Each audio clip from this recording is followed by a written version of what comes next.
February, as worries of a Russian invasion on Ukraine grew, Zelensky warned a security forum that Western nations should abandon their appeasement towards Moscow.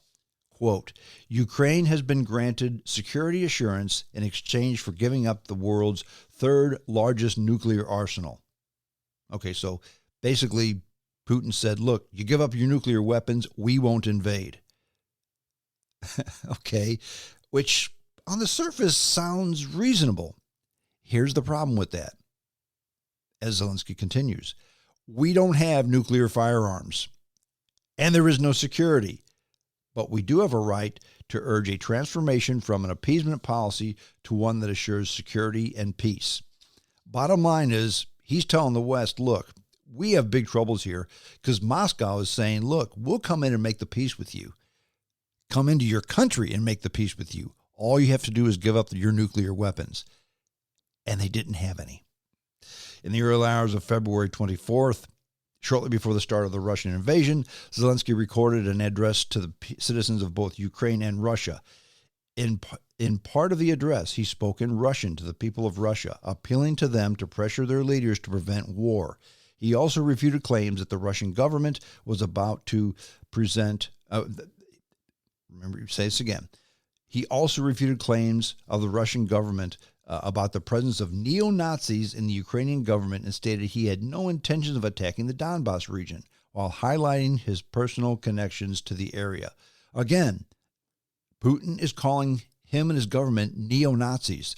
The Jew who lost family members in the Holocaust is a neo-Nazi.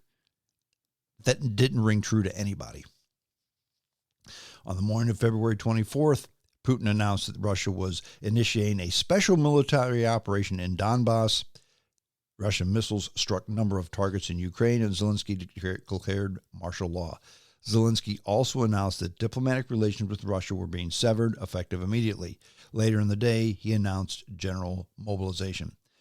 The next day, 25 February, Zelensky said that despite Russia's claim that it was targeting only military sites, civilian sites were also being hit. In an early morning address of that day, Zelensky said his intelligence services had identified him as a Russian top target, but he was staying in Kiev and that he will remain in the country. Zelensky said, quote, they want to destroy Ukraine politically by destroying the head of state. Here is the one thing that made Zelensky stand out in this whole conflict. In the early hours of 26 February, during the most significant attack by Russian troops on the capital of Kiev, the United States government and Turkish President Erdogan urged Zelensky to evacuate to a safer location, and they both offered assistance for such an effort. Zelensky turned down both offers and opted to remain in Kiev with his defensive forces, saying, quote, the fight is here. I need ammunition, not a ride. Now, Zelensky gained worldwide recognition as a wartime leader of the Ukraine during the Russian invasion, according to historian Andrew Roberts. Roberts compared him to Winston Churchill. He's been widely described as a national hero or a global leader by many commentators, including publications of The Hill, Deutsche Welle, Der Spiegel, USA Today, The Forward, BBC News, and the UK Guardian. They all reported that his response to the invasion had received praise even from previous critics and from political opponents. Bottom line is, the guy was no choir boy. He had his faults, but not when it comes to the war. And this united Ukraine. Now, Russia said it attacked to stop a Western puppet government in Ukraine from entering the EU and NATO. Well, part of that's true. However, the puppet government part, not at all. Putin did not want Ukraine to enter the EU or become part of NATO. But the Ukrainian people did, which is why Zelensky wanted to do it. Now, during his presidential campaign, Zelensky said that he supported Ukraine becoming a part of the EU and NATO, but he said Ukrainian voters should decide on the country's membership to these two organizations and in referenda. At the same time, he believed Ukrainian people had already chosen Euro integration. Zelensky's close advisor, Ivan Bakanov, also said that Zelensky's policy is supportive of membership in both the EU and NATO and proposes holding referendums on membership. Zelensky's electoral program claimed that Ukrainian NATO membership is the choice of the Maidan. Now, the Maidan was a pro-West demonstration after the fall of the USSR.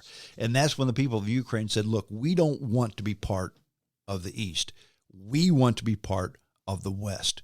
We want to be more like Germany, France, less like the Soviet Union and the Uzbekistan-type governments, okay?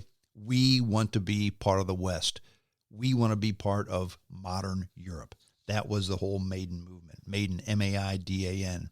Research it if you want to. And that's part of their constitution also. Now, in addition, it is an instrument for strengthening our defensive capability, Zelensky said. The program states that Ukraine should set the goal to apply for NATO membership action plan in 2024. The program also states that Zelensky will do everything to ensure that Ukraine can apply for EU membership in 2024. 2 days before the second election round, Zelensky stated that he wanted to build a strong, powerful, free Ukraine, which is not the younger sister of Russia, which is not a corrupt partner in Europe, but an independent Ukraine. In February of 2022, he applied for Ukraine to join the EU. What else happened in February 2022? Well, the war. Zelensky supported the late 2013 and early 2014 Euromaidan movement. Again, that was the protest that said, again, look, we want to be part of the West, not the East. During the war in Donbass, he actively supported the Ukrainian army. Zelensky helped fund a volunteer battalion fighting in Donbass. This is a civil war that's been going on for 9 years, okay? So war in Ukraine is nothing new. In a 2014 interview with the newspaper I'm going to butcher this, Komsomolskaya Pravda in Ukraine, Zelensky said that he would have liked to pay a visit to Crimea, but he would avoid it because there's armed people there. In other words, he didn't want to get shot.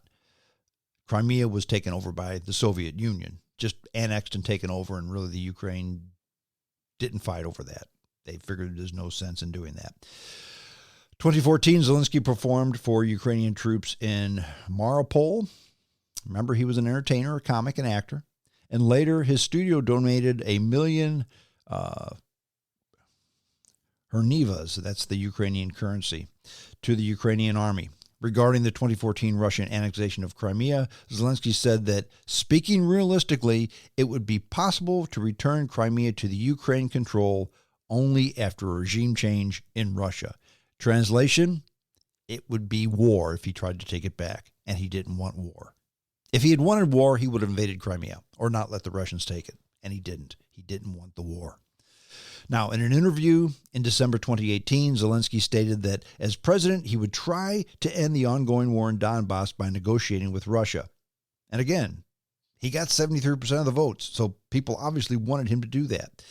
As he considered the leaders of the Donetsk People's Republic, that's the Donbass people, and the Luhansk People's Republic, that's the other breakaway province. He called them Russian puppets, and he said it would make no sense to speak with them because they're just Russian puppets, so he decided not to speak with them. He did not rule out holding a referendum on the issue, and in an interview published 3 days before the 2019 presidential election, Zelensky stated that he was against granting the Donbass region special status.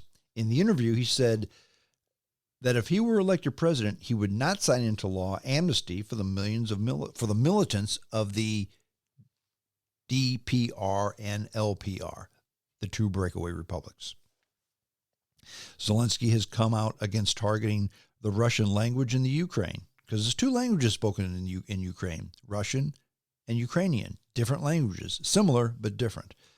And he was against banning artists for their political opinions, such as those viewed by the Ukrainian government. In other words, he's saying, look, if you're a Russian speaking out against the Ukraine, if you're a Russian language Ukrainian speaking out against the Ukrainian government, that's fine, because that's part of being free. In his response to a suggestion to the contrary, he stated in April 2019 that he regarded Russian President Vladimir Putin as an enemy, but not the Russian-speaking Ukrainians as enemies. See how he divided this? Sure, Putin is the enemy. Russia is the enemy. Those of you Ukrainian citizens who speak Russian, you're not the enemy. You're one of us. And he went through great strides to try to stress that. August 2021, Zelenskyy warned that the Nord Stream 2 natural gas pipeline between Russia and Germany was a dangerous weapon, not only for Ukraine, but for the whole of Europe. And he was right. Zelenskyy supports the free distribution of medical cannabis, free abortion on demand in Ukraine, legislation of prostitution and gambling. He opposes legalization of weapons. Okay. In January 2020, Zelenskyy said Romania occupied northern Bukovina, which brought criticism from Romania. Okay, here's how they got around that. The then Ukrainian ambassador of Romania apologized, saying there was a misunderstanding in the translation from Ukrainian to Romanian. He apologized nonetheless. Okay, was it a sincere apology? Hard to say, but it was an apology nonetheless. So in other words, Zelenskyy has shown that when he misspeaks or says something dopey or stupid, he takes it back. A dictator wouldn't do that. In October 2021, the Pandora Papers revealed that Zelenskyy and his chief aide and head of the Security Service of Ukraine, Ivan Bakhanov, operated a network of offshore companies in the British Virgin Islands, Cyprus, and Belize. These companies included some that owned expensive London property. About the time of his 2019 election, Zelenskyy handed his shares in an offshore company over to Shafir. That's his aide. But the two men appeared to have made an arrangement for Zelenskyy's family to actually continue receiving money from these companies. Zelenskyy's election campaign had centered on pledges to clean up the government of Ukraine. In a 17 October 2021 interview with ICTV, Zelenskyy did not deny that in 2012 he used offshore companies. However, he claimed that he did this to avoid his then satirical TV show being influenced by politics. Zelenskyy stressed that neither he nor any member of Kvartal 95, that's the political party, was involved in money laundering. So again, the guy's not a choir boy. He's made mistakes. He's not clean as a whistle. He's not George Washington chopping down the cherry tree saying, I cannot tell a lie. But he's a good guy who was elected by the people and is trying his best to do what the people elected him to do. Did he take some money under the table? Probably. Did he do a few things unsavory? Probably. Is he like all politicians saying, I'm just going to run one time until it comes to time for re-election? Yeah, he did all that. Personally, he married Olena Kashikov, who he attended school with. They have one daughter. They also have a son.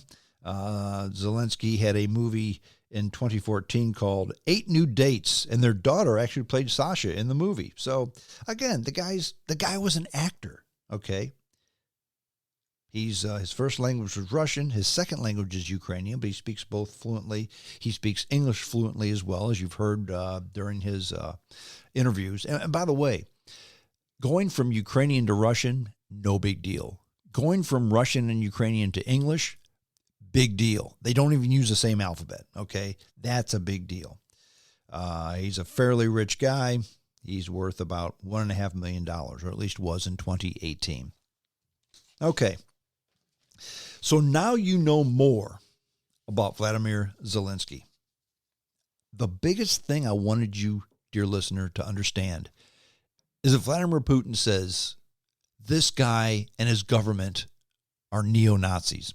And in Russia, Nazi is a buzzword, okay? If you say Nazi, you got the public on your side.